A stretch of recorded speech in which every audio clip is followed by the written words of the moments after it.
Өткірліктің ең керемет сипаты алмас аталады.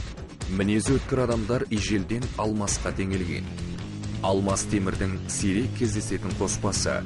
Сондай алмастан әдетте қажетті қарулар жасалады.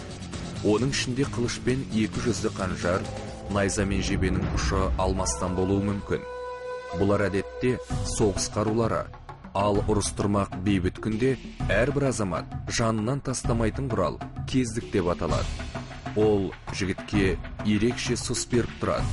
Белбеуге ілініп, кез келген уақытта суырып алуға ыңғайлы болады.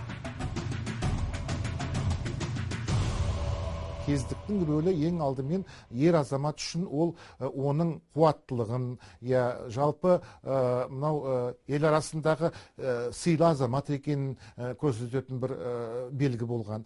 Сонымен қатар ол оның абыройын арттыратын бір құрал.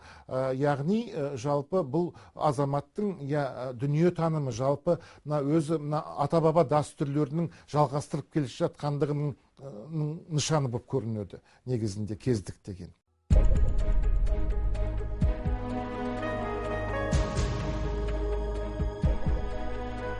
Кездіктің бір жағында ғана жүз бар. Ол өте өткір қайрылады. Қазақ оны жалаңдатып ұстамай, қынға салып қояды.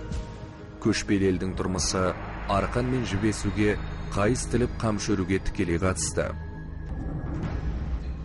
Сондай-ақ шаруа жаймен көшіп қонғанда тал кесу, талған аңды бауыздау мен сою осы кездіктің арқасында жүзеге асады. Тіпті мал бағып жүргенде қасқыр тамақтап кеткен, ауырып қалған қой ешкіні табан астында арам өлтірмей, бауыздап алуға да кездік керек. Сондықтан жігіттер кездікті жанынан тастамаған. Әркімнің өз кездігі болады. Бала ер жеткенде әке соған арнайы кездік соқтырған. Расул Қамзатов ағамыздың айтқан мынандай бір сөзі бар. Кавказ халқы қанжарды өмір бақи беліне тағып жүреді. Бірақ ол өмірде оған бір рет қажет болуы мүмкін. Болмаса, мүлде қажет болмауы мүмкін деген бір сөз бар. Біздің де ата-бабамыз өмір бақи осындай беліне кездіктер тағып жүрген ғой енді. Өмірдің қажеттілігі. Содан соң бұл еркек адамға сұс, айбат, қайрат беріп жүретін нәрсенің құралдың бір түрі ғой. Жалпы қазақ өткір нәрсенің бәрін алмас деп айтады. Алмас дегеніміз себебі өте берік, мықты металдардың қатарына жатады. Ұста соғып жатқан кезде майға суғаратын болған. Майға суғарылған металл өте асыл, мықты әрі өткір болады. Бұл кісе белдік шапанның сыртынан тағылады. Бұл кісе белбеуді тек қана ер адамдар тағатын болған. Шапанның сыртынан тағылады. Шапанда ерте кездерде түйме болмаған. Шапанды бүйтіп қаусырады да, содан соң кісесі белдіктің оң жағында қалу керек. Өткір кездік қыны адамның сол жағында тұру керек.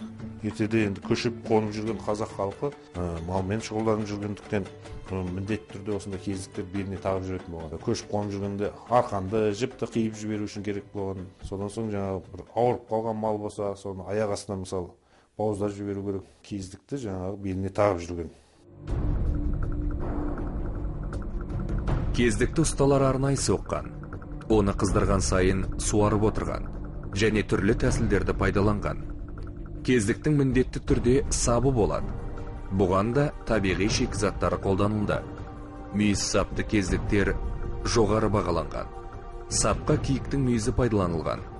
Қазақтың кездігі қару мен құрал ретінде мыңдаған жылдардан өтіп, құнды жәдігерлер сапында 21 ғасырға да жетті.